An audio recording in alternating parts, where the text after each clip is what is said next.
According to scriptures, following the death of Gautama Buddha, a meeting was held amongst his followers, which came to be known as the First Council, where the teachings of the Buddha were supposedly collected and committed to memory. There is dispute about how united the followers of the Buddhas were at this point, but we can be sure that by the time of the historical event of the Second Buddhist Council, approximately 100 years later, that cracks had developed in the initial Buddhist movement and had begun to splinter. This second council saw a split between a faction that called itself the Stavira Nikaya, or Way of the Elders, breaking away from the main body of the Mahasamgika, in English, the Great Sangha, or the Great Congregation. This split appears to have started over a matter of doctrine pertaining to the rules which govern the lives of Buddhist monks, with the Way of the Elders wanting to impose stricter rules on the Sangha. Further splintering of these two groups occurred over the centuries, and is debated in some sources that a third council was held during the Mauryan Empire under the first Buddhist emperor, Ashoka. However, this third council, if it did occur, did little to stem the ongoing fracturing of the Buddhist community, with eventually somewhere between 18 to 20 different sects emerging. However, the two most important sects which emerged were the Theravada, in English the School of the Elders, who traced their lineage back to the Way of the Elders who split off during the Second Council, and the Mahayana, or Greater Vehicle School, who were possibly an offshoot from the Great Congregation majority. In this episode, we will focus primarily on the Theravada sect, as the Mahayana become much more important later on in Buddhist philosophy. During the period following the death of the Buddha and the fragmentation of his movement, a massive corpus of exegesis, philosophical literature, and cosmological speculation had emerged as his followers built upon his original message. Scholars believe that this literature is represented in the Abhidhamma, or higher teaching, a collection extant from this period. However, the Theravada claim that the third basket of the Pali Canon emanated directly from Gautama Buddha himself. Each of the independent schools developed their own Abhidhamma. However, only the Theravada and another school descended from the Way of the Elders, called the Sarvastivada, or Theory of All Exists, have Abhidhamma collections which survive to the present. Once again, we will primarily focus on the Theravada tradition's Abhidhamma in this video, but I will touch on this heterodox theory when it comes to discussing time and cosmology. The cosmology of the Abhidhamma divides reality into four spheres. The first sphere is Kamaloka, or the world of desire, which includes hell, the human world, and the heavens of the lesser gods. The second sphere is Rupaloka, or the world of forms. It is free of sensuous desire but still conditioned by form, and is the abode of the greater gods. Humans who meditate and reduce their sensuous desires can access this sphere.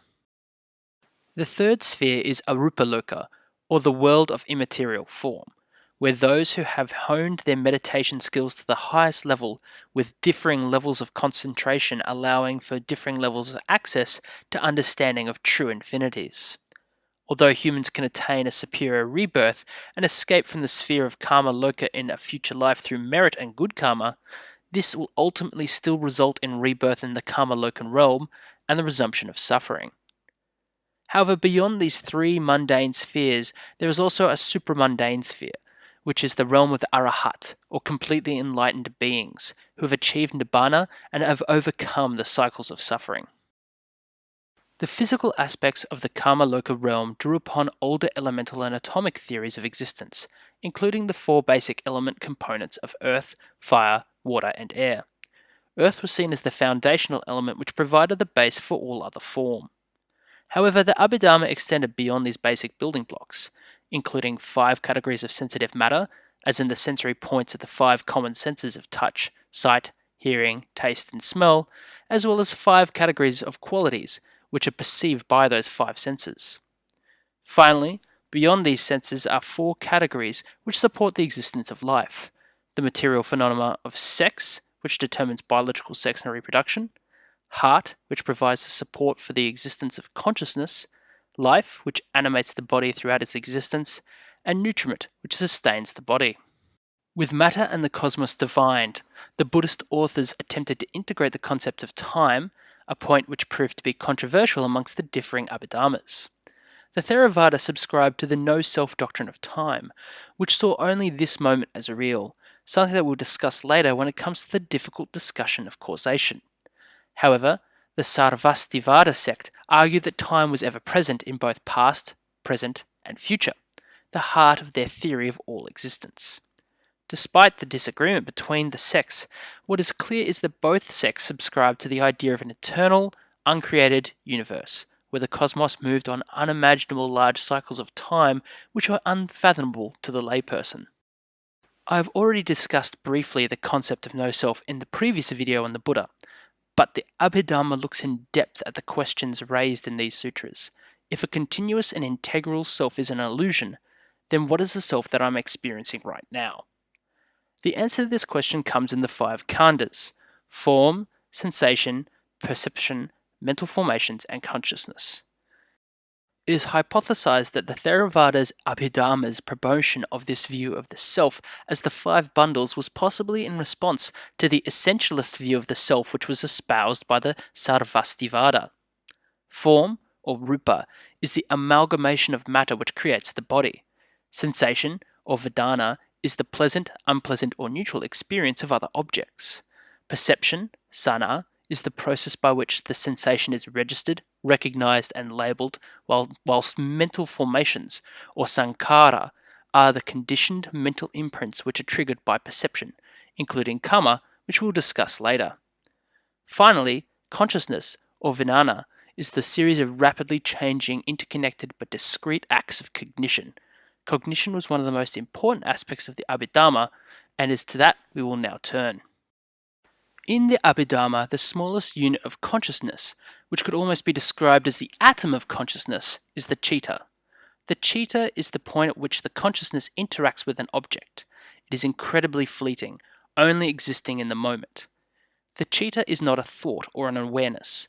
A single thought may consist of numerous citta, and the way that they flow and form experiences of consciousness is heavily influenced by the deep sankhara which form the mental landscape of our minds. Furthermore, the Abhidhamma lists some 121 types of cittas that operate on the 4 spheres of the cosmos, providing the mechanism by which the individual is able to interact with other spheres and attain nibbana. In this sense, the citta acts as the vessel for our actions, but is not necessarily the cause of our actions. Depending on our mental conditioning, the cittas may run wild and put us on the path to performing actions which are against our interests. According to the Abhidhamma, the cittas do not operate alone. They are supported by mental factors, or citta seekers. These are things that apprehend the qualities of objects and then use this apprehension to colour the mind. A useful analogy of the cittas and the citta seekers is that of the movie cinema. The citta, the moment of consciousness, is the screen of the cinema, while the citta seeker are the colours, shapes, and objects projected on the screen. These citta seekers include our feelings, perceptions, desires, and urges, without which cognition in the Abhidhamma system would essentially be impossible, as it would be unable to perceive the world around us or act on the perception that we see. The citta seeker of perception is key to understanding the Abhidhamma's psychology and its important influence on the Abhidhamma's theory of will and causation. The Abhidhamma proposes a 17-step process of perception built upon the previously described theories of sensation and cognition. The first of these steps is the substratum mental state that we exist in prior to perception, called the life continuum or bhavaganda. Steps 2 and 3 are the actions which disturb the life continuum and the pause prior to perception. The following 3 steps are the first occurrences of a citta, which orientates the mind towards the stimulus, which has been described as similar to when a spider detects a fly in its web and turns to face its prey. The following 3 steps after this are the receiving, investigating, and determining of the stimulus, which is where the mind constructs the image of the perception in the mind itself. Steps 9 through 15 are called jhana, which literally translates to swift running, where the mind consolidates the immediate sensory judgment, labeling, categorizing, and sorting the experience. The final 2 steps are registering, where the memory of the object is stored, ready for comparison in the future prior to the resumption of the life continuum. An analogy of this perception process has been presented in the commentary on the Abhidhamma, which compares the process of perception to a man eating a mango. In step 1, the man is sleeping under the tree. In steps 2 through 4, his sleep is disturbed by the falling mango. At step 5, he sees the mango before reaching out and grabbing the fruit at step 7. He then tests the fruit, squeezing it and smelling the fruit in steps 8 and 9. The jhana steps of 9 through 15 is compared to eating the fruit, while the final steps are described as swallowing and appreciating the mango before falling back to sleep. The Abhidhamma doesn't suggest that all sensory impressions go through this process.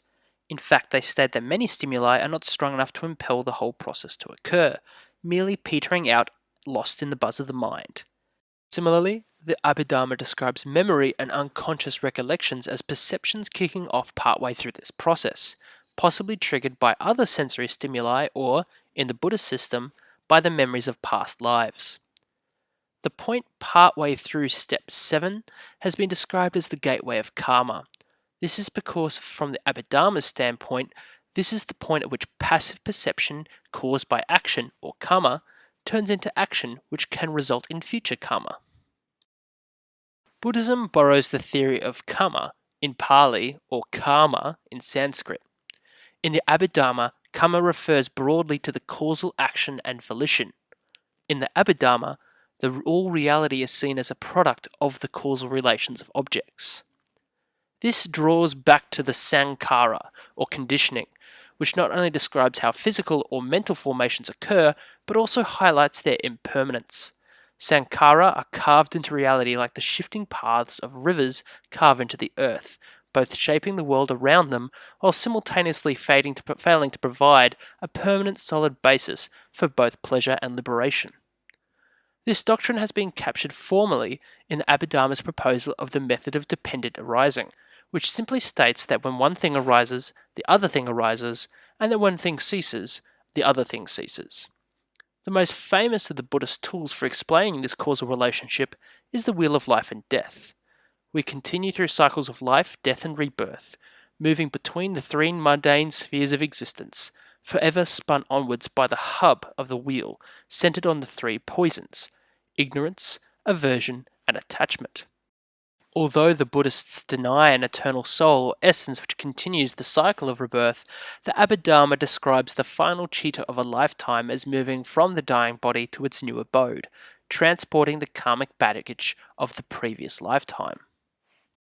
The Abhidhamma has thus constructed an encyclopedic and monolithic view of the universe, with cosmology, physics, and psychology all deeply enmeshed. In some ways, all this was conducted as a method of framing the problem: how does suffering come to arise? This question covers the first two noble truths of Buddhism, suffering and its arising. The Abhidhamma also provides the exegesis of the third noble truth, that suffering can be stopped. The gate of karma, as discussed above, is the point at which the karmic potential of previous action is expended. It has unfolded and now lies as the springboard which the mind leaps off, driven by aversion, desire, and ignorance to create new karma. However, if through conscious effort and mindfulness we attend to the moment that our perception reaches this point of karmic departure, we can use our will to neutralize the ripple, and although the old ways of thinking will still pull us towards more karma, we can slowly reshape our minds and expend our karmic baggage. The actual process of attaining nibbana, the complete extinction of the karmic impetus and conditioned structures that lead to our ongoing existence, remains extant from the sutra writings of the Pali Canon, the Eightfold Path. In this sense, the Abhidhamma doesn't provide the answer for attaining enlightenment in the Buddhist religious system, but instead acts as the underpinning metaphysical and psychological system which is the exegesis to the Buddha's original teachings. An analogy that has been used is that the Abhidhamma is like the wrapper and label of medicine, while the earlier teachings of the Buddha described in the sutras and Vinaya are the medicine itself. Although the Abhidhamma may help you understand and diagnose issues of reality, it is the Four Noble Truths and the Eightfold Path that will cure the disease of suffering.